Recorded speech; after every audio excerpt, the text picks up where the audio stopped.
धन्यवाद। करुणामयी माँ परम प्रभु श्री अरविंद पाद पद्म अनंत कोटि कृतज्ञता पूर्ण प्रणाम एवं केन्द्रापड़ा जिलार साहित्य परिषद स्वतंत्र अधिवेशन रे योगदान करिथिबा एवं अंशग्रहण करिथिबा समस्त मातृ अभिप्सु अपा भाई को प्रणाम। अशेष कृतज्ञता जनाऊँची भाई अपा मानू साहित्य आसर दिव्य परिवेश रे सामिल करिथिबारु माँ चरण रे परम प्रभु चरण रे मोर अजस्र कृतज्ञता जनाऊँची। आजिर आलोचनार विषयटी रही मैन द एनिग्मा, मनुष्य एक प्रहेलिका। प्रभुंकर जतेक कविता जहा तांकर कृति सब साहित्य कृति लिटरेचर पर जहा सब प्रभुंकर लेखा गुड़िक आमे जानिछे एवं पढ़िछे मध्य प्रभुंकर निजस्व लेखारु जे एगुड़िक कौनसी प्रकार मानसिक कल्पना नुहे, केबे मध्य कौनसी मानसिक धारणार अंतर्गत भी नुहे कि कौनसी मानसिक क्रियार यह परिणाम नुहे। यह स्वतंत्र भावरे से दिव्य उत्सरु प्रवाहित स्रोत जहा प्रभुंकर लेखनी मध्य दे ए धरा पृष्ठ रे अवतरी आसीछु। आमे एते सौभाग्य पाइछे प्रभुंकर ए गभीरतम एवं से उच्चतम शिखर रु झरी आसीथिबा से दिव्य वाणी को से जो कुहा जाए से पराबाक को आमे आज बुझिबार प्रयास करुचे। प्रथमे माँ प्रभुंकर सहायता लोड़ुची, तांकर कृपा आम सहित रही आमको यथार्थ दिग्दर्शन देव। कारण ए मानसी प्रयास मध्य से दिव्य चेतनार से पराबाक को बुझिबार क्षमता आम मध्य तो असंभव परिमाणे तांकर कृपा बल आमे ताको बुझिबार किंचित प्रयास करिबा। मनीष जीवन टी अति निच्छक भावरे देखिछन्ति प्रभु। से जेहेतु मानव स्तर ऊर्ध्वतर चेतना स्तर निवासी होई पारिथिले, अर्थात से स्तर उच्चतर चेतनार स्तर जेतेबेले निरीक्षण करुछन्ति मानव चेतना को, सेतेबेले ही मानव को तन्न तन्न करी से परखुछन्ति। तार दोष त्रुटि ता भितरे थिबा सामर्थ्य संभावना सबको टेक्निक करी देखुछन्ति एवं ताहारी ही सुंदर वर्णना ए कविताटी। सनेट होची जेथिरे 14 पद थिबो जो कविता एथिरे आमे देखुचे से 14 पद रहिछि। तेणु ए होचे सेमिति एक कविता जहा माध्यम रे मनीषर चित्रण करिछन्ति प्रभु, तार जीवनर यथार्थ वास्तवता एवं मनीष किए एई कवितार आमे भल भावे चिन्हि परिबा। आमे समस्ते ही जो जीवन यापन करुचे, जो भली आमर चेतनार स्तर रहिछि, निजको आमे कि भली निरीक्षण करुचे, किंतु आमे वास्तव रे किए से कथा को बुझिबार एठी प्रयास करिबा। एनिग्मा होछि प्रहेलिका। प्रहेलिका ए अर्थरे प्रभु कहउछन्ति भारी रहस्यमय, बुझी होबनी, पूरा दुर्बोध्य मनीषर जीवन। आमको लगुछि मनीष को बुझिबारे कोन असुविधा अछि। मनीष तो एमती गोटे मनीष, आमे तो केते केते मनीष एठी सृष्टि रे जीवन यापन करूछु, ବୁଝିବାରେ କଣ ଅସୁବିଧା ଅଛି? ମଣିଷଟିଏ ଖାଇବ ପିଇବ, ତାର ଜୀବନ ନିର୍ବାହ କରିବ, ତାର ଜୀବିକା ଅର୍ଜନ କରିବ, ପରିବାର ପୋଷଣ କରିବ, ପରିବାର ସହିତ ଚଳିବ, ତାର ଜୀବନକୁ ସେ ଅତିବାହିତ କରିବ। ଏଥିରେ ବୁଝିବାରେ ଅସୁବିଧା କଣ ରହୁଛି? କାହିଁକି ପ୍ରହେଳିକା କହୁଛନ୍ତି ପ୍ରଭୁ? ଆମର ଏଇ ସାଧାରଣ ଦୃଷ୍ଟିକୋଣ ନୁହେଁ ପ୍ରଭୁଙ୍କର। ପ୍ରଭୁ ସେଇ ଉର୍ଦ୍ଧ୍ୱତର ମହତ୍ତମ ଚେତନା ମଧ୍ୟରୁ ଦେଖୁଛନ୍ତି ମଣିଷର ପ୍ରତିଛବି। କଣ କହୁଛନ୍ତି? A deep enigma is the soul of man. ପ୍ରଥମ ପଂକ୍ତିରେ କହୁଛନ୍ତି A deep enigma is the soul of man. ମଣିଷର ଜୀବନଟି ଏକ ଗଭୀର ପ୍ରହେଳିକାମୟ। ଏମିତି ଗଭୀର ପ୍ରହେଳିକା ଯେ ସେଇ ପ୍ରହେଳିକାକୁ ବୁଝିବା ପ୍ରକୃତରେ କଷ୍ଟକର। ଆମେ ଏମିତି ଖାଲିରେ କହିଥାଉ, ଯେତେବେଳେ କୌଣସି ମଣିଷକୁ ଚିହ୍ନି ଥାଉ ବୋଲି ଭାବିଥାଉ, ଦେଖିଲା ବେଳକୁ ଭାରି ଓଲଟା ଅନୁଭୂତି ସବୁ ମିଳେ। ଲାଗେ ମୁଁ ଚିହ୍ନି ପାରିଲିନି। ସେତେବେଳେ ଲାଗେ କି ଅଦ୍ଭୁତ ପ୍ରହେଳିକାମୟ ମଣିଷ। ମୁଁ ଭାବିଥିଲି ଗୋଟେ ପ୍ରକାର, କିନ୍ତୁ ସେ ଆଉ ଗୋଟିଏ ପ୍ରକାର। ସେଇ କ୍ଷେତ୍ରରେ ଆମେ କିଛିଟି ହୁଏତ ଅନୁଭବ ପାଇଛୁ, କିନ୍ତୁ ଏ ସମଗ୍ର ଅନୁଭୂତି ନୁହେଁ। ସମଗ୍ର ଅନୁଭୂତି ଆହୁରି ଗଭୀରତର କଥା ରହିଛି। କାହିଁକି ପ୍ରହେଳିକା ବୋଲି କହିଲେ ତାହା ଏ ଦ୍ୱିତୀୟ ପଂକ୍ତିରୁ ବର୍ଣ୍ଣନା କରୁଛନ୍ତି। His conscious life obeys the inconscious rule. ପ୍ରଥମେ ଯଦି କବିତାଟିକୁ ପୁରା ପଢି ନେବା ତାହେଲେ ବହୁତ ଭଲ ହବ। ପଢି ଦେଉଛି। A deep enigma is the soul of man. His conscious life obeys the inconscious rule. His need of joy is learned in sorrow's school. His heart is a chaos and an empyrean. His subtle ignorance borrows wisdom's plan. His mind is the infinite sharp narrow tool. He wades through mud to reach the wonderful, and does what matter most a spirit can. All powers in his living soil take root, and claim from him their place and struggling right. His ignorant creature mind, crawling towards light, is nature's fool and Godhead's candidate, a demigod and a demon and a brute, the slave and the creator of his fate.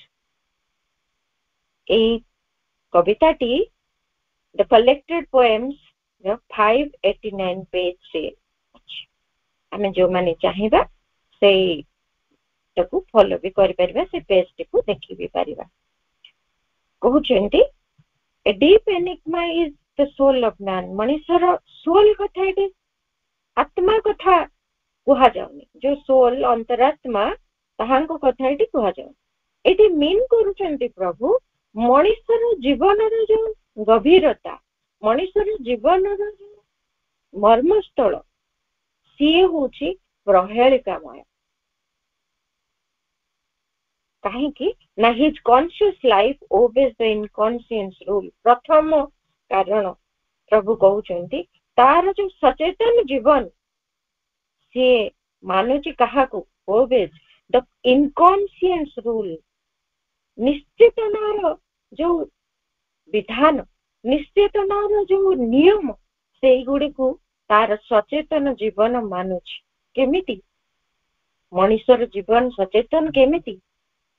पशुटे अचेतन कहि परिबा आमे आम दृष्टि रे। काहेकि ना पशुटे बुझी पारेनी भल मंद, विचार करि पारेनी।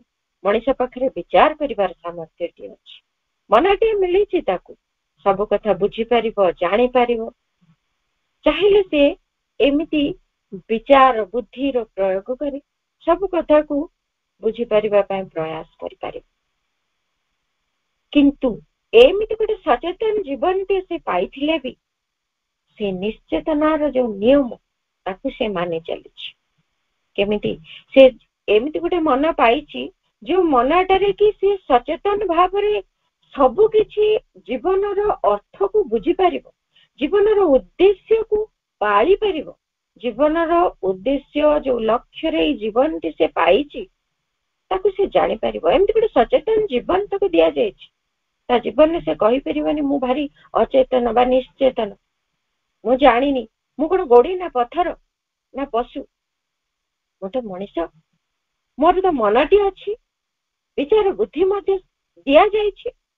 ता सत्वे मु विचार करि पारुछि, बुझी पारुछि जे काहे की कोटे भूल कोटे ठीक जानि परिबा सत्वे भी सेमिति अचेतन भलिया निश्चेतनार धारा को नियम को मानि मानि करी खाली भूल पर भूल, भ्रांति पर भ्रांति, अनेक किछि त्रुटि विच्युति जीवन रे गोटे पर गोटे करि चली।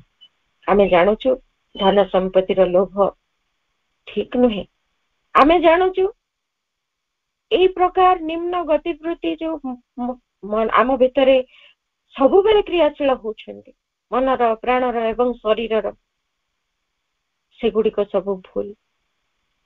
साधारण कथाटी जदि भाविबा आमे जानुचे जे मिछ कहबा पाप बा मिछ कहबा गोटे भूल,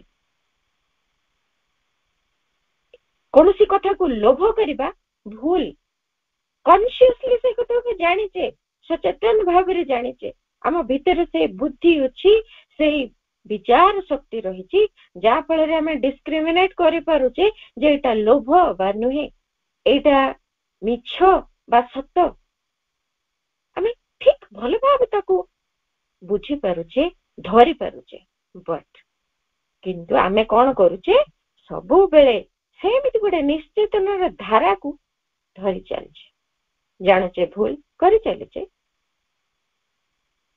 केते केते प्रकार केते आमे बुझिबार प्रयास करिकि मध्य जानिकि मध्य केमिति भूल बाटरे पुणी जाउचे। ए भली आम भितरे एक धारा रही, एमिति एक गतिविधि रही जे कि निश्चेतनार नियम को मानि मानि चलीछि। सचेतन मनीषटी हेले मध्य आज आमे सेई निश्चेतनार धारा भितरे, से निश्चेतनार गतिविधि भितरे, से निश्चेतनार क्रियाकलाप भितरे छंदी हेछु।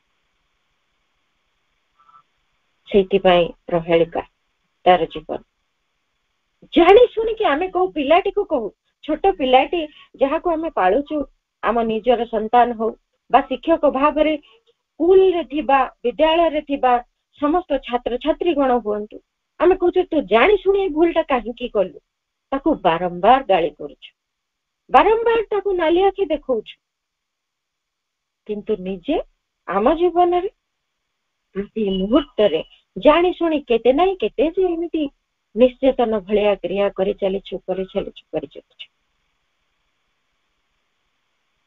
His need of joy is learned in sorrow school. तार जो आनंदर आवश्यकता, his need of joy बा खुशीर आवश्यकता से शिक्षा करे कोठु in sorrow school। दुख शोकर विद्यालय रे शिखे सी तार खुशी दरकार, तार आनंद दरकार, तार जीवन एई धारा रे चलीछि। देखिबा उदाहरण भाव रे आम भितरे आमे खुशी बोली केमिति जानिबु, आमे दुख पाइले ही सुख को चिन्हु। मुंड बिंधाटी आज होउछि जदि मुंड बिंधा कमिला परे भाबिबु ओह कि आराम लागिला, कि शांति लागुछि, कि सुख लागुछि, या पूर्वरु केते कष्ट लागुथिला मते। नहेले केते केते मुहूर्त बिना मुंड बिंधारे कटिछि, आमे तार हिसाब भी पाउना करूना, केबे ताकू गणति को भी नौना जे ई मुहूर्तटी मो पाई सुखकर थिला बा अछि, एई मुहूर्तटी शांति रे काटिछि। गोटे एक्सीडेंट फेस करिवो, केते यंत्रणा पाइबो, कष्ट पाइबो, तापरे से कहिबो भाबिबो जे पछरे जो दिन गुड़िक गला बिना एक्सीडेंट रे those way very joyful peaceful, से गुड़िक भारी शांतिपूर्ण थिला, भारी आनंदमय सुखकर थिला, କିନ୍ତୁ ସେଇ ଦିନ ଗୁଡିକ ଯେତେବେଳେ ସେ ବଞ୍ଚୁଥିଲା ସେ କେବେ ବି ଭାବି ପାରିନି ଯେ ଏଇ ଦିନ ଗୁଡିକ ପ୍ରକୃତରେ ସୁଖମୟ। ସାମାନ୍ୟ ଗୋଟିଏ କଣ ଜିନିଷ ନଥିବ ତାକୁ ନେଇକି କାନ୍ଦୁଥିବ, ଦୁଃଖରେ ବଞ୍ଚୁଥିବ, କିନ୍ତୁ କେବେ ବି ଭାବି ପାରିବନି ଯେ କେତେ କଣ ଜିନିଷ ପାଇଛି, ସେଗୁଡିକ କେତେ ସୁଖକର। ମଣିଷର ଏଇଥିପାଇଁ ତା ଜୀବନଟି ଗୋଟେ ପ୍ରହେଳିକା। ପ୍ରହେଳିକା ହବାର କେତେ ଯେ କାରଣ, କିଭଳି ସେ ବଞ୍ଚୁଛି ବୋଲି ହିଁ ପ୍ରଭୁ କହିଲେ ଏନିଗ୍ମା, ସେ ହଉଛି ପ୍ରହେଳିକାମୟ। ମଣିଷଟା ହିଁ ଗୋଟେ ପ୍ରହେଳିକା। ଏମିତି ନୁହେଁ କି ସବୁବେଳେ ସୁଖଟିଏ ପାଇବା ଲାଗି ତାକୁ ଦୁଃଖ ଭିତରେ ଦେଇକି ଯିବାକୁ ପଡେ, ନହେଲେ ସେ ସୁଖ କଣ ଚିହ୍ନେନି। ଜୀବନରେ ଦୁଃଖ କଷ୍ଟ ନ ପାଇଲେ ସେ କେବେ ଆନନ୍ଦ ଆଡକୁ ମୁଖ ଫେରାଏ ନାହିଁ। ସେ ଜାଣିଛି ତା ଜୀବନରେ ଆନନ୍ଦର ଉତ୍ସ ହଉଛନ୍ତି ଭଗବାନ, କିନ୍ତୁ ବିନା ଦୁଃଖ କଷ୍ଟରେ କଣ ସେ କେବେ ବି ଭଗବାନଙ୍କ ଆଡକୁ ମୁହଁ ଫେରାଏ? କଦାପି ନୁହେଁ। ଦୁଃଖ କଷ୍ଟ ଯନ୍ତ୍ରଣାର କଷାଘାତ ଭିତରେ ଶିଖେ ସେଇ ଆନନ୍ଦମୟଙ୍କ ଆଡକୁ ଟିକେ ମୁଁ ବୁଲି ଚାହିଁବି, ତାଙ୍କର ସହାୟତା ଲୋଡ଼ିବି, ତେବେ ଯାଇ ହୁଏତ ମୋ ଜୀବନରେ ଖୁସି ପାଇବି। ଏମିତି ତାର ଜୀବନ। His heart is a chaos and an empyrean. ତା ହୃଦୟ ଗୋଟେ chaos, ଅର୍ଥାତ୍ ତା ହୃଦୟ ଏତେ କୋଳାହଳ ପୂର୍ଣ୍ଣ, ସତେ ଯେମିତି ଭାରି ଗହଳି ଚହଳି, ଭାରି କୋଳାହଳ ପୂର୍ଣ୍ଣ ତାର ହୃଦୟ। and an empyrean. ସେ ତାର ହୃଦୟ ଯେତିକି କୋଳାହଳ ପୂର୍ଣ୍ଣ, କେମିତି କୋଳାହଳ ପୂର୍ଣ୍ଣ ହେଇଛି ତାର ଜୀବନଟା, ବିଶୃଙ୍ଖଳ, ବିଭ୍ରାଟ, ଅବ୍ୟବସ୍ଥା କେମିତି ତା ହୃଦୟରେ ଅଛି। ଯଦି ଦେଖିବା ତା ଭିତରେ କେତେ କେତେ କଥା, ତା ହୃଦୟରେ ଏତେ ସଂକୀର୍ଣ୍ଣତା ରହିଛି ଯେ ଯୋଉଗୁଡିକ ତାକୁ ବିଶୃଙ୍ଖଳିତ ଜୀବନ ଗୋଟିଏ ପ୍ରଦାନ କରୁଛି। କେମିତି ବିଶୃଙ୍ଖଳା ଭିତରେ ସେ ରହିଛି ଯଦି ଦେଖିବା, କେବଳ ସ୍ୱାର୍ଥ, ନିଜର ଗୁରୁତ୍ୱ ସେ ତା ଜୀବନରେ ଧରି ରଖେ, ନିଜକୁ ଭାରି ଇମ୍ପୋର୍ଟାନ୍ସ ଦିଏ ଏବଂ ଭାରି ସଂକୀର୍ଣ୍ଣ, ନିଜର ସବୁ କଥା ଗୁଡିକୁ ସେ ଜଗି ରଖେ। ଅନ୍ୟ କାହାର କଣ ନଷ୍ଟ ହେଇଯାଉଛି, କଣ କାହାର କ୍ଷତି ହଉଛି, କାହାକୁ କଷ୍ଟ ହଉଛି, ତାକୁ ଧ୍ୟାନ ଦିଏନି। ଅନ୍ୟର କଣ ମଙ୍ଗଳ ହେଇଗଲେ ସେ ଈର୍ଷା କରେ, ଅନ୍ୟର ସୁଖ ଦେଖି ସହ୍ୟ କରିପାରେ ନା। ଏମିତି ଏକ ଅବ୍ୟବସ୍ଥିତ, ଏମିତି ଏକ ବିଭ୍ରାଟ ପୂର୍ଣ୍ଣ, ଏମିତି ଏକ ବିଶୃଙ୍ଖଳାମୟ କେଓଟିକ କଣ୍ଡିସନରେ ଅଛି ତାର ହୃଦୟ। ଖାଲି ଏମିତି କଣ୍ଡିସନରେ ଯେ ଅଛି ତାହା ନୁହେଁ, ପୁଣି କହୁଛନ୍ତି ତା ଭିତରେ ବି ସିଏ ହଉଛି and an empyrean।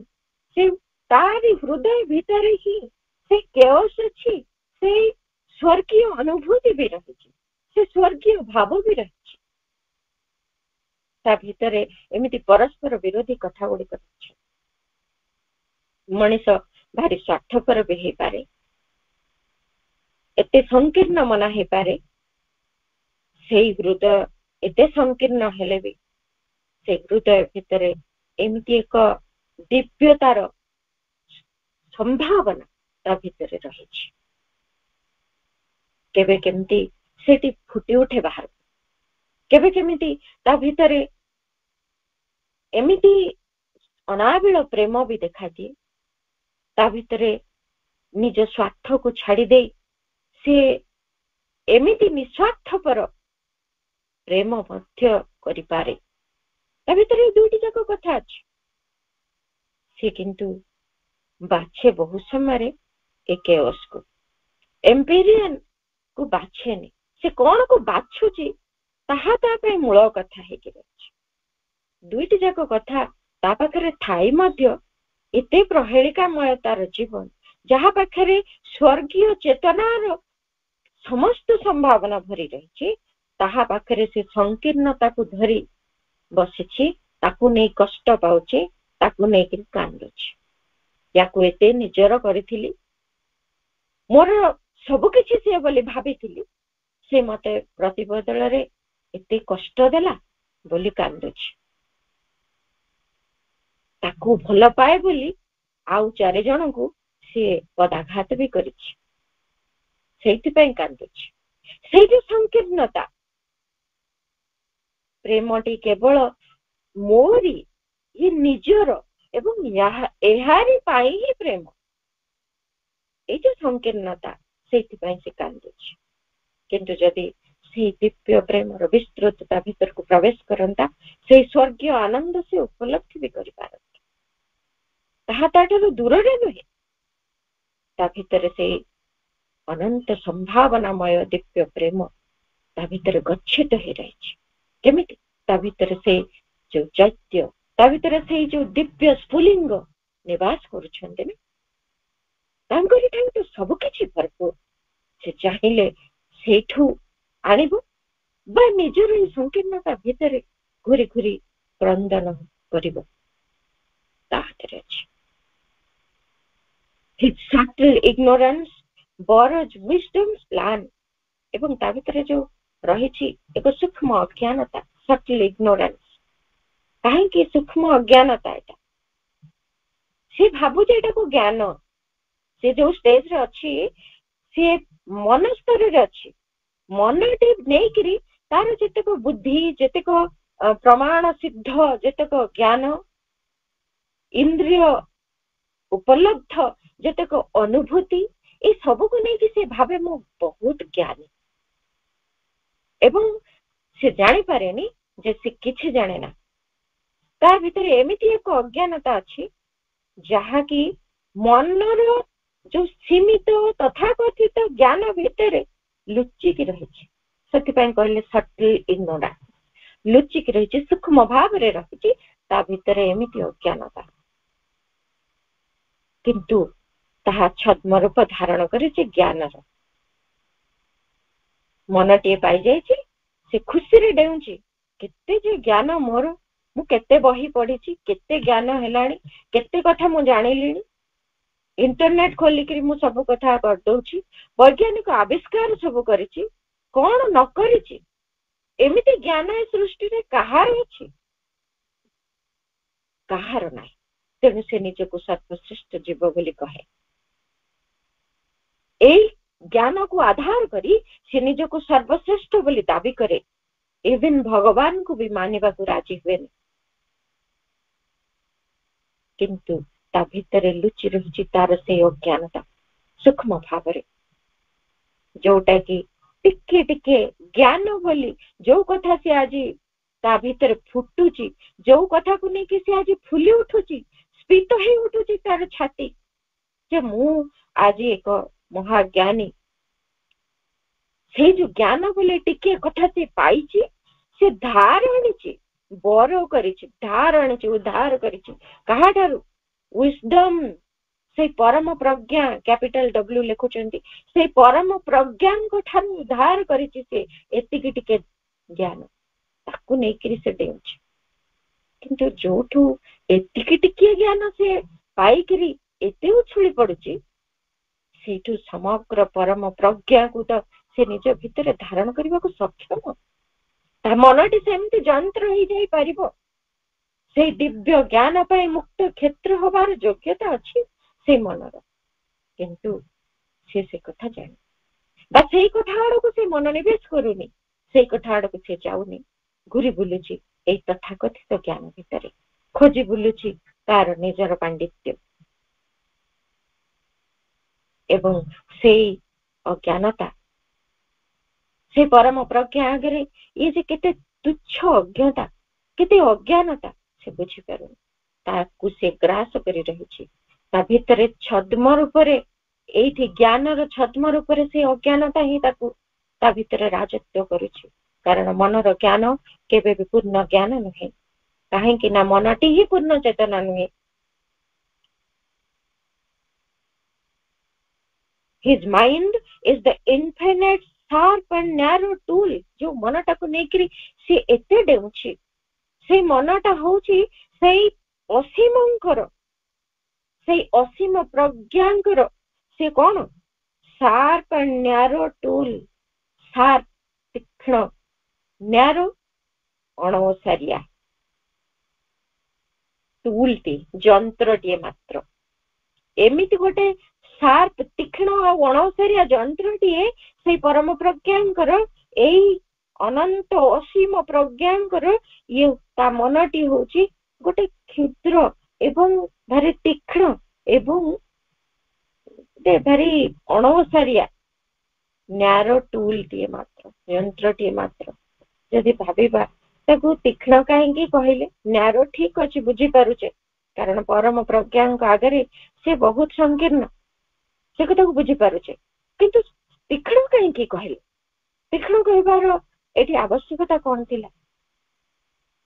ମନଟା ତ ଏକ ପୂର୍ଣ୍ଣ ଜ୍ଞାନ ନୁହେଁ, ତାହେଲେ କାହିଁକି ତୀକ୍ଷ୍ଣ? ସେ ଏଇଥିପାଇଁ ସାର୍ପ ବୋଲି କହିଲେ ଯେ ଯେମିତି ପଶୁ ସ୍ତରରୁ ମନଟି ଆମକୁ ମିଳିଛି ବୋଲି ଏଇ ପଶୁ ସ୍ତର ଭିତରୁ, ଏଇ ପଶୁ ସ୍ତରର ଅଜ୍ଞାନତା, ସେଇ ଅଚେତନମୟ ଜୀବନ ଭିତରୁ ଏକ ଆଲୁଅ ଆମକୁ ମିଳିଛି ଏବଂ ସେଇ ମନରୁ ସେଇ ଜ୍ଞାନର ଆଲୋକର ଯୋଉ ଛିଟାଟି ପାଇଛେ, ତାହା ଦ୍ୱାରା ଆମେ କେତେ ଯେ ବାଟ ଚାଲି ଯାଇ ପାରିବୁ ଚେତନାରେ ଏବଂ ଠିକ ରୁ ଭୁଲକୁ ଅଲଗା କରିପାରିବୁ, ଠିକ ବାଟଟି ବାଛି ପାରିବୁ, ଚେତନାରେ ଅତି ତୀବ୍ର ଅଗ୍ରଗତି ବି କରିପାରିବୁ। এই ସମ୍ଭାବନାଟି ସେଇ ମନ ଭିତରେ ଅଛି। ସୋ ସାର୍ପ, ସେଥିପାଇଁ ତାକୁ କୁହାଗଲା ସାର୍ପ, ତୀକ୍ଷ୍ଣ। ସେ ଆମକୁ ଯଦି ସେ ବିଚାର କରିବ, ଯଦି ତାହାକୁ ଆମେ ପ୍ରକୃତ ଭାବରେ ବ୍ୟବହାର କରୁ, ସିଏ ହିଁ ଆମକୁ ପୁରା ତୀବ୍ର ବେଗରେ ଅଗ୍ରଗତିର ଚରମ ଶିଖର ଆଡକୁ ନେଇଯିବା ଲାଗି ଉପଯୁକ୍ତ ଆଧାର ହେଇଯିବ। ସେଇ ମନ ଦ୍ୱାରା ବିଚାର କରିଦେବୁ ଯେ ଇଏ କିଛି ନୁହେଁ, ଭଗବାନ ହିଁ ହଉଛନ୍ତି ସେଇ ପରମ ପ୍ରଜ୍ଞା, ତାଙ୍କରି ଦିଗରେ ମତେ ଯିବାର ଅଛି, ତାଙ୍କର ସଂସ୍ପର୍ଶ ଲାଭ କରିବାର ଅଛି, ଯାହା ଯୋଗେ ଦିବ୍ୟ ଜ୍ଞାନ ମୋ ଭିତରେ ପ୍ରବାହିତ ହେଇପାରିବ। ଏଇ ସାମାନ୍ୟ ସ୍ତରରେ ରହି ମୁଁ ନିଜକୁ ଏତେ ଅଧିକ ଉଚ୍ଚ ଜ୍ଞାନର ଅଧିକାରୀ ବୋଲି ଭ୍ରାନ୍ତ ଧାରଣା ଭିତରେ ରହିବି ନାହିଁ। ସେଇ ମନ ହିଁ ବୁଝିପାରିବ। ତେଣୁ ସେ ହଉଛି ସାର୍ପ, ଭାରି ତୀକ୍ଷ୍ଣ, ସବୁ କଥାକୁ ବୁଝିପାରିବାର ଗୋଟେ ତୀକ୍ଷ୍ଣ ସାମର୍ଥ୍ୟ ତା ଭିତରେ ଅଛି, କିନ୍ତୁ ମଣିଷ ତାକୁ ବ୍ୟବହାର କରେନି, ସେଇଭଳି ବ୍ୟବହାର କରେନି। ସେ ଜାଣିପାରେନି ସିଏ ହଉଛି ଗୋଟେ ଏମିତି ଗୋଟେ ଟୁଲଟେ, ଯନ୍ତ୍ରଟିଏ ବୋଲି। ଯଦି ଜାଣନ୍ତା, ସେଇ ଯନ୍ତ୍ରଟି ମାଧ୍ୟମରେ ସେ ପରମ ପ୍ରଜ୍ଞାଙ୍କ ଠାରୁ ଟିକେ ମାତ୍ର ପାଇପାରିଛି ଜ୍ଞାନ ବୋଲି ଛୋଟ ଦୁପ ଦୁପ ହେଇକି ଜଳୁଥିବା ଆଲୋକ ଟିକେ ପାଇଛି ଏବଂ ତାକୁ ସେ ଯଥେଷ୍ଟ ବୋଲି ଭାବୁଛି, ତାହେଲେ ନିଶ୍ଚିତ ସିଏ ସେଇ ପ୍ରଜ୍ଞାଙ୍କ ଆଡକୁ, ପରମ ପ୍ରଜ୍ଞାଙ୍କ ଆଡକୁ ଧାବିତ ହୁଅନ୍ତା। ସେଠି କରୁନାହିଁ, ତେଣୁ ପ୍ରହେଳିକା ମଧ୍ୟରେ ପଡିଛି, ଜୀବନଟି ପ୍ରହେଳିକା ପୂର୍ଣ୍ଣ ଲାଗୁଛି। He wades through mud to reach the wonderful. ସେ wades through mud, ସେ କଣ କରୁଛି? କାଦୁଅରେ ଯେମିତି କି କଷ୍ଟରେ ଚାଲି ଚାଲି ଯାଆନ୍ତି, ତାକୁ ୱେଡ୍ ବୋଲି କୁହାଯାଏ। କାଦୁଅ ପଙ୍କ ଭିତରେ କଷ୍ଟରେ ପାଦ ପକେଇ ପକେଇ ଚାଲିବ, ସେମିତି ସେ କାଦୁଅ ପଙ୍କ ଭିତରେ କଷ୍ଟରେ ଚାଲି ଚାଲି ଯାଉଛି କୁଆଡକୁ? ଟୁ ରିଚ୍ ଦ ୱଣ୍ଡରଫୁଲ, ୱଣ୍ଡରଫୁଲ କ୍ୟାପିଟାଲ ଡବ୍ଲ୍ୟୁ, ସେ ସର୍ବାଶ୍ଚର୍ଯ୍ୟମୟଙ୍କ ପାଖକୁ ଯିବା ଲାଗି ଏମିତି ନିଶ୍ଚେତନାର କାଦୁଅ, ଅଜ୍ଞାନତାର ସେ ପଙ୍କ ଭିତରେ ଲୋଟି ପଡି ଉଠି ଘୋଷାରି ହେଇକିରି ସେ ଯାଉଛି। ସେ ଜାଣିପାରୁନି ଯେ ତାର ଜୀବନଟି ସେଇ ଦିଗରେ ଯାଉଛି, ସେ ଦିଗରେ ମଧ୍ୟ ତାର ଜ୍ଞାନ ନାହିଁ। ଆମେ ଏଇ ସଂସାର ଭିତରେ ବଞ୍ଚୁଛେ, ଜୀବନ ବଞ୍ଚି ପୁଣି ମୃତ୍ୟୁବରଣ କରୁଛେ, ପୁନର୍ବାର ଜନ୍ମ ଗ୍ରହଣ କରୁଛେ, ପୁଣି ସେଇ ଅଚେତନା, ଅଜ୍ଞାନତା, ପୁଣି ସେଇ ଅନ୍ଧକାରମୟ ଜୀବନ, ସେଇ ଅଜ୍ଞାନତା ଭିତରେ ଘାଣ୍ଟି ହେଇ ହେଇ ଜୀବନଟି ବଞ୍ଚି ଏଗେନ୍ ମୃତ୍ୟୁବରଣ କରୁଛେ, ପୁନର୍ବାର ଜୀବନ ଧାରଣ କରୁଛେ। ଏସବୁ ପ୍ରକ୍ରିୟା ଚାଲିଛି କାହିଁକି? ସେଇ ପରମ ଚେତନାଙ୍କ ଆଡକୁ ଯିବା ଲାଗି ତ ଏହି ହିଁ କାର୍ଯ୍ୟ ଚାଲିଛି। ଟିକେ ଯଦି ବୁଝିଯାଆନ୍ତା ସେ, ଏଇ ହଉଛି ଉଦ୍ଦେଶ୍ୟ, ଏଇ ହଉଛି ଲକ୍ଷ୍ୟ, ତେବେ ଆହୁରି ସୁନ୍ଦର ଭାବରେ ତୀବ୍ର ବେଗରେ ଅଗ୍ରଗତି କରନ୍ତା। ଜାଣୁନି, ଖାଲି ଘୋଷାରି ହେଇ ହେଇ ହେଇ ଜୀବନଟି ଅତିବାହିତ କରିବାକୁ ଲାଗିଛି, ଜାଣିନି ସେ ଯାଉଛି କୁଆଡେ, ବୁଝିପାରୁନି।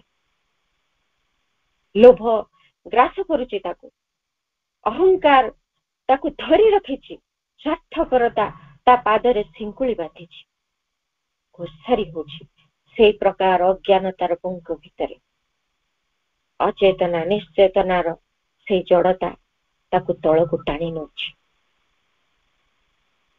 ମଣିଷ ଜୀବନ କେତେ ଯେ ଅଜ୍ଞାନତାରେ ଭରି ରହିଛି, ଟିକେ ବୁଝିପାରୁନି କୁଆଡକୁ ସେ ଯାଉଛି। And does what matter most or spirit can। ଏବଂ ସେଇ କଥା ସେ କରି ଚାଲିଛି। What matter most, ଜଡ ଯାହା କରିବାକୁ ବାଧ୍ୟ ତାହା ସେ କରିବାକୁ ଲାଗିଛି। ଜଡ କଣ ପାଇଁ? ଜଡ ଯାହା କରିବାକୁ ବାଧ୍ୟ, ମଣିଷ କାହିଁକି ତାହା କରୁଛି? ମଣିଷ ତ ଜଡ ନୁହେଁ ନା, ମଣିଷ ମନ ନୁହେଁ, ସମ୍ପୂର୍ଣ୍ଣ ଭାବରେ ସିଏ ବର୍ତ୍ତମାନ ଇଣ୍ଡିପେଣ୍ଡେଣ୍ଟଲି ଗୋଟେ ମାଇଣ୍ଡ ନୁହେଁ, ସିଏ ଏଇ ଜଡ ସହିତ ବନ୍ଧା ହେଇଛି, ମ୍ୟାଟେରିଆଲ ବଡି ଭିତରେ କ୍ରିୟା କରୁଛି। ତେଣୁ ମ୍ୟାଟରର ଯେତେକ ଧର୍ମ, ମ୍ୟାଟରର ଯୋଉ ପ୍ରପର୍ଟିଜ, ମ୍ୟାଟରର ଯୋଉ ନେଚର, ମ୍ୟାଟରର ଯୋଉ ସ୍ୱଭାବ, ଯୋଉ ପ୍ରକୃତି, ତାହା ଭିତରେ ମଧ୍ୟ ସେ ହିଁ ଚାଲିଛି। ଯାହା ମ୍ୟାଟରର ପ୍ରକୃତି ତାକୁ ଧରି ସେ ଚାଲିଛି। ଯେମିତି ମ୍ୟାଟର ସେ କ୍ଷଣଭଙ୍ଗୁର, ସେ କିଛି କାଳ ରହିବ ପୁଣି ନଷ୍ଟ ହେଇଯିବ, ତାହା ସେ କରୁଛି। ସେଇଭଳି ହିଁ ତାର ଜୀବନ ସେଇ ଧାରା ଭିତରେ ପଡିଛି। ଏବେ ଯାବତ ସେ ଅବିନଶ୍ୱରତା କଣ ଜାଣିନି, ନଶ୍ୱରତା ଭିତରେ ସେ ବାନ୍ଧି ହେଇକି ରହିଛି। ଜଡର ଗୁଣ, ଆଳସ୍ୟ, ତାମସିକତା, ପରିବର୍ତ୍ତନ ବିମୁଖତା, ଏଇ ସବୁ ଏବେ ବି ମଣିଷକୁ ଗ୍ରାସିଛନ୍ତି। ଏ ଭିତରୁ ସେ ଏ ଯାବତ ମୁକ୍ତ ହେଇନି। ଏ ସବୁ ଜଡର ଧର୍ମ। ଏଇ ସବୁ ଭିତରେ ସେ ସେଇ କାର୍ଯ୍ୟ କରୁଛି ଯାହା ଜଡ କରିବ, ଯାହା ଜଡ କରିବାକୁ ବାଧ୍ୟ। କାହିଁକି ନା ସେ ଜଡ ଭିତରେ ଲଟପଟ ହଉଛି, ଜଡ ଜୀବନଟି ବଞ୍ଚୁଛି, ଜଡର ପ୍ରକୃତିକୁ ନିଜେ ନିଜ ଭିତରେ କରି ଚାଲିଛି। ଅର୍ଥାତ୍ ସେଇ ଜଡ ପ୍ରକୃତି ତା ଭିତରେ ଏ ଯାବତ ତାକୁ ବାଧ୍ୟ କରୁଛି ସେଇ ଜଡର କାର୍ଯ୍ୟକୁ କରିବା ଲାଗି। ଜଡ ଯାହା କରିବାକୁ ବାଧ୍ୟ ତାହା ସିଏ କରୁଛି। ଏବଂ ଆଉ ମଧ୍ୟ ତା ଭିତରେ ପୁଣି ସେଇ ବିପରୀତ କଥାଟି ବି ରହିଛି, ଯୋଉଟା କି ଅର୍ ସ୍ପିରିଟ କ୍ୟାନ୍, ତାହାର ଆତ୍ମା ଯୋଉ କଥା କରିପାରିବେ ତାହା ମଧ୍ୟ ସେ କରିବାକୁ ସମର୍ଥ।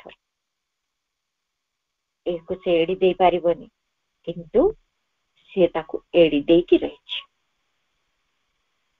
ସ୍ପିରିଟ ଯାହା କରିପାରିବେ, କରିବାକୁ ସମର୍ଥ, କଣ କରିବାକୁ ସମର୍ଥ? ସେ ସ୍ପିରିଟ, ସେ ଆତ୍ମା, ସେ ହଉଛନ୍ତି ଅମର।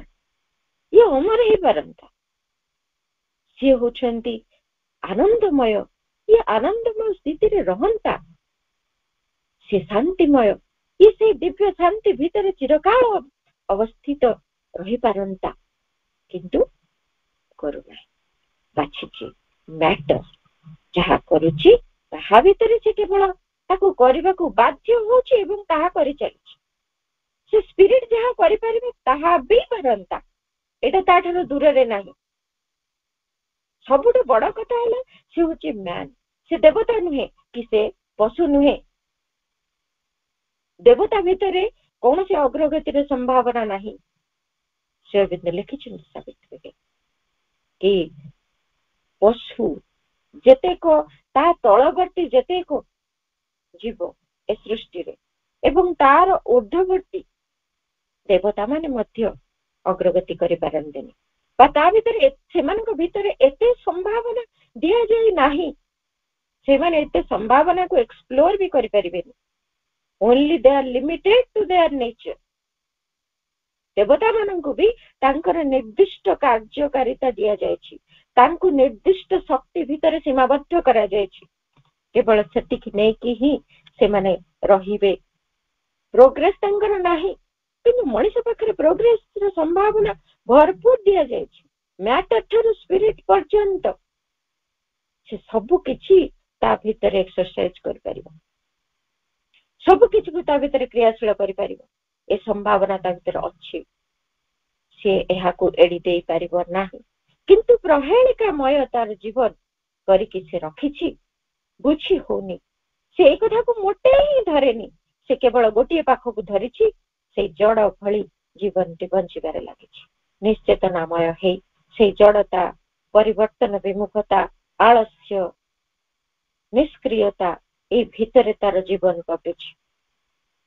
ସେଇ ଅଜ୍ଞାନତା, ସେଇ ଅନ୍ଧକାରକୁ ପାଥେୟ କରି ଧରିଛି। All powers in his living soil take root. ଯେତେ ଯେତେ ସବୁ ଶକ୍ତି ରହିଛନ୍ତି, all powers ତାର ଜୀବନ କାଳ ଭିତରେ, living soil ତାର ଜୀବନ କାଳ ଭିତରେ ଯେତେକ ଯୋଉ କ୍ଷେତ୍ର ରହିଛି, ତାର ଜୀବନ ରୂପକ ଯୋଉ କ୍ଷେତ୍ର, ସେଇ କ୍ଷେତ୍ରରେ ସବୁ କିଛି ଚେର ଧରନ୍ତି। ସେଇ ସମସ୍ତ ଶକ୍ତି, ସମସ୍ତ ଊର୍ଦ୍ଧ୍ୱତର ଶକ୍ତି, ନିମ୍ନତର ଶକ୍ତି, ସବୁ କିଛି ଶକ୍ତିର ଆମୂଳ ଚୂଳ ଅର୍ଥାତ୍ ଅର୍ଦ୍ଧରୁ ଊର୍ଦ୍ଧ୍ୱ ପର୍ଯ୍ୟନ୍ତ ଯେତେକ ସୀମା ରହିଛି ଶକ୍ତିର, ସମସ୍ତ ପ୍ରକାର ଶକ୍ତି ତାର ଜୀବନ ରୂପକ କ୍ଷେତ୍ରରେ ସେମାନେ ସବୁ ଚେର ଧରି ରହିଛନ୍ତି। ଅର୍ଥାତ୍ ସବୁ ଗୁଡିକ ଏଇଠି କ୍ରିୟାଶୀଳ ହଉଛନ୍ତି, ଏଇଠି ବଞ୍ଚିଛନ୍ତି। ସମସ୍ତ ଶକ୍ତି ତାରି ଜୀବନ ଭିତରେ। ସେ ଚାହିଁଲେ ପ୍ରାଣ, ମନ ଏବଂ ଶରୀରର ନିମ୍ନତର ଶକ୍ତି ଗୁଡିକ ଭିତରେ ଘାଣ୍ଟି ଚକଟି ହେଇ ତା ଜୀବନକୁ ନର୍କ କରିବ, ବା ଯଦି ଚାହେଁ ସେଇ ମନ, ପ୍ରାଣ, ଶରୀର, ଆତ୍ମାଙ୍କ ସହିତ ଯୁକ୍ତ ହୋଇ ସେମାନଙ୍କର ଊର୍ଦ୍ଧ୍ୱତର ଗୁଣ ଧର୍ମ ଗୁଡିକ ନିଜ ଭିତରେ ବିକଶିତ କରି ତା ଜୀବନକୁ ସ୍ୱର୍ଗମୟ କରିପାରିବ। ଅଲ୍ ପାୱାର୍ସ, ସେଇ ନିମ୍ନତର ଶକ୍ତି ଏବଂ ଊର୍ଦ୍ଧ୍ୱତର ଶକ୍ତି। ସେ ଚାହିଁଲେ ଗୋଟେ ଅସୁର ହେଇଯିବ, ଚାହିଁଲେ ଏକ ଦିବ୍ୟ ଚେତନାର, ପରମ ଚେତନାର ଏକ ସମ୍ଭାବନାକୁ ନିଜ ଭିତରେ ଅଭିବ୍ୟକ୍ତ କରିପାରିବ। ଏମିତି ସାମର୍ଥ୍ୟ ତା ଭିତରେ ରହିଛି ସବୁ କିଛି। ସେଇଥିପାଇଁ ହିଁ ଭଗବାନ ଖୁସି ହୁଅନ୍ତି ମଣିଷକୁ ଦେଖିକି, କାରଣ ମଣିଷ ଏମିତି ଏକ ଜୀବ ଏ ସୃଷ୍ଟିରେ ଯିଏକି ସମସ୍ତ ସମ୍ଭାବନାକୁ ଧାରଣ କରିଛି। And claim for him their place and struggling right. ସେଇ ଶକ୍ତି ଗୁଡିକ ଖାଲି ରହିଛନ୍ତି ନୁହେଁ, ତା ଭିତରେ ଯେ ସେମାନେ ଜାବୁଡି ହେଇକି ରହିଛନ୍ତି ତା ଜୀବନ ଅବଧି ଭିତରେ, ତାହା ନୁହେଁ।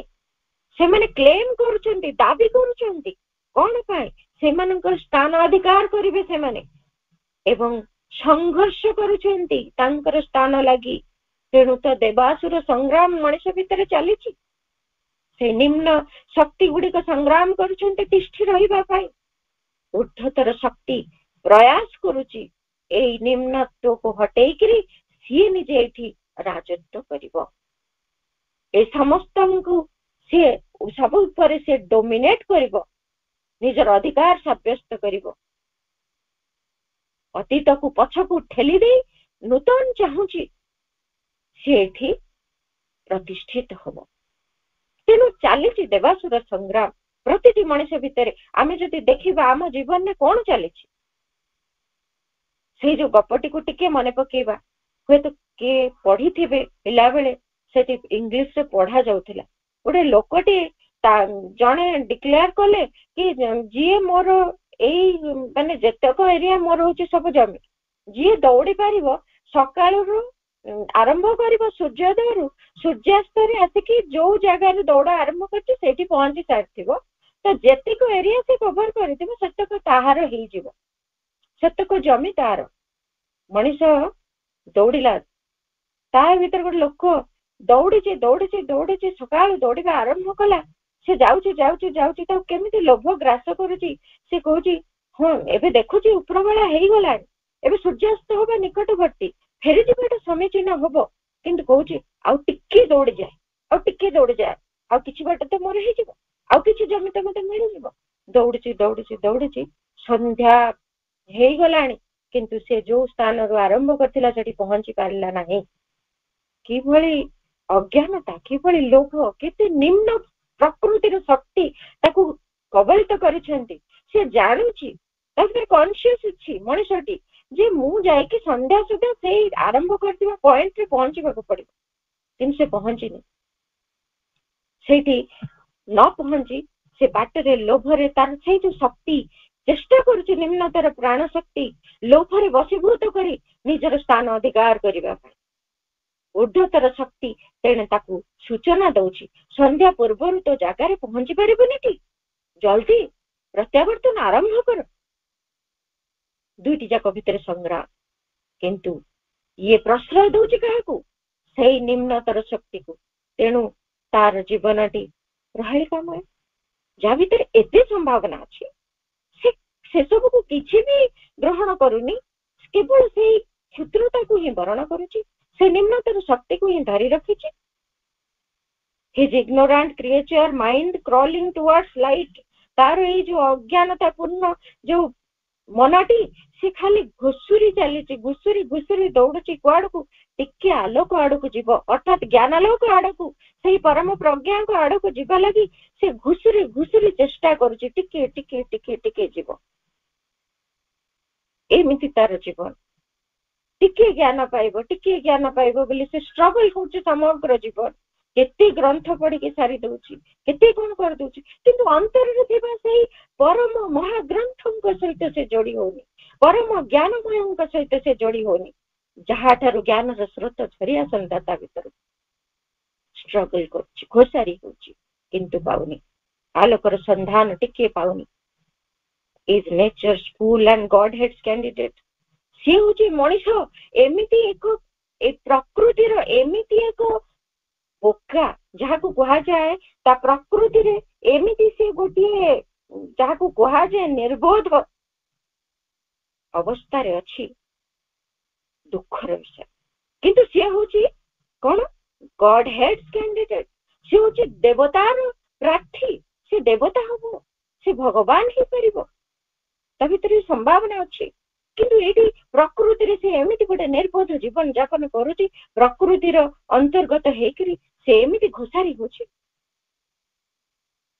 ए demigod and a demon and a brute से ता भितर अच्छी से डेमिगॉड से अर्ध देवता से हे परिबो मनीष से अर्ध देवता अर्थात से एबे जो कंडीशन रे अच्छी से गोटे अर्ध देवतार स्तर किछि गोटे निम्नतर स्तर नुहे तार किंतु ता भितर से डेमन टी भी अच्छी जहाँ को से मैक्सिमम टाइम यूज करे से दानवटी भी रही एवं ब्रूट से पशुटी मध्य अच्छी सबु किछि ता चेतना भितरे ता चेतनाटी गोटे एमिति क्षेत्र जहाँ भितरे से निम्नतर जड़ ठारू आरंभ करके निश्चेतना ठारू आरंभ करी परम चेतना पर्यंत समस्त संभावना भरी देइछन्ते भगवान किंतु सी मुख्यतः बुलुची से डेमन ब्रूट आउ केबे केमिति अर्ध देवतार स्तर केबे केमिति टिके भल काम करदेला कहा प्रति टिके निस्वार्थपर भल पाइबा टिके देइदिला केबे केमिति कहा पाए टिके सहाय्य करदेला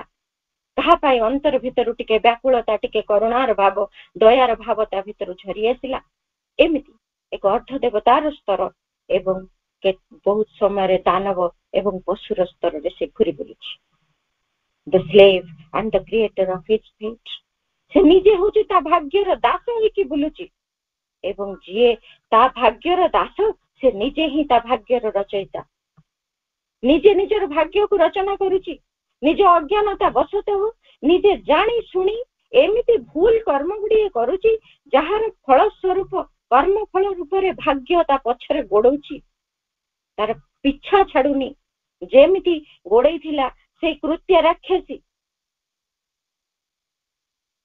से भली गोड़े चली जदि टिके सचेतन हुअंता से अंतर बाणी टिके सुनंता से अंतर स्वर को अनुसरण करंता एवं ताहा अनुजाई निजर मन प्राण शरीर को सलखी दियंता तांकरी प्रेरणा रे जीवन दिव्य हो जाता भाग्यर आउ से कृतदास ही रहंतानी कि निजे निजर दुर्भाग्य तैयारी न करी सुंदर दिव्य भाग्य रचना करंता कारण से भाग्यर रचयिता से चाहिले दुर्भाग्य रचना करिवो से चाहिले से दिव्य भाग्य को रचना करिवो एवरीथिंग इन हिज हैंड ता हाथ सब अच्छी आमे आज दुर्भाग्य को नहीं कांदुचे किंतु दुर्भाग्य आम हाथ रे जदि नाही आमे आज भाबुचे हाँ कौ जन्म रे कौन करिथिली ए जन्म पे भोगुची वर्तमान मो भीतर से दिव्य भाग्य मु रचना करि पारि जेते बेले संयुक्त हे जिबी से दिव्यंक सहित से दिव्य भाग्य मो पे तापर ठुरु लागु को आरंभ करि एमिति मनुष्यर जीवनटी प्रहेलिका पूर्ण हेतु ମଣିଷ ଯଦି ଟିକେ ଚାହାନ୍ତା ସେଇ ପ୍ରହେଳି ପରେ ମୁକ୍ତ ହୋଇ କେବଳ ନିରୋଳ ଭାବରେ ଦ୍ୱିତୀୟ ଜୀବନଟିଏ ଯାପନ କରିପାରନ୍ତା। ଏହା ତା ପାଇଁ ଅସମ୍ଭବ ନୁହେଁ, କଷ୍ଟସାଧ୍ୟ ନିଶ୍ଚୟ, କିନ୍ତୁ ଅସମ୍ଭବ ନୁହେଁ। এই ସମ୍ଭାବନା ତା ଭିତରେ ଭରି ଦିଆଯାଇଛି। এই ଅନନ୍ତ ସମ୍ଭାବନାରେ ସେ ଭାରି ଐଶ୍ୱର୍ଯ୍ୟଶାଳୀ। ଏମିତି ଦିବ୍ୟ ମାନବ ଜନ୍ମ ପାଇ ଆମେ କେତେ ଯେ ଧନ୍ୟ, କିନ୍ତୁ ଏକୁ ବୁଝିବାର ଆବଶ୍ୟକତା ରହିଛି। ପ୍ରଭୁଙ୍କର ଏ କବିତା ଆମ ଭିତରେ ଅନ୍ତତଃ ଏତିକି ସଚେତନତା ସୃଷ୍ଟି କରୁ, ଏତିକି ଜ୍ଞାନ ଆମ ଭିତରେ ଉଦୟ କରୁ ଯେ ଆମେ ଯଥାର୍ଥ ଜୀବନଟିଏ ବଞ୍ଚିବା ଲାଗି ସମର୍ଥ ହେଉ। ଆଜିର ଆଲୋଚନାକୁ ପରମ ପ୍ରଭୁଙ୍କ ଚରଣରେ କୃତଜ୍ଞତା ପୂର୍ବକ ନିବେଦନ କରୁଛି। ସମସ୍ତ ଅପା ଭାଇଙ୍କୁ ଧନ୍ୟବାଦ। ବନ୍ଦେ ମାତରମ୍।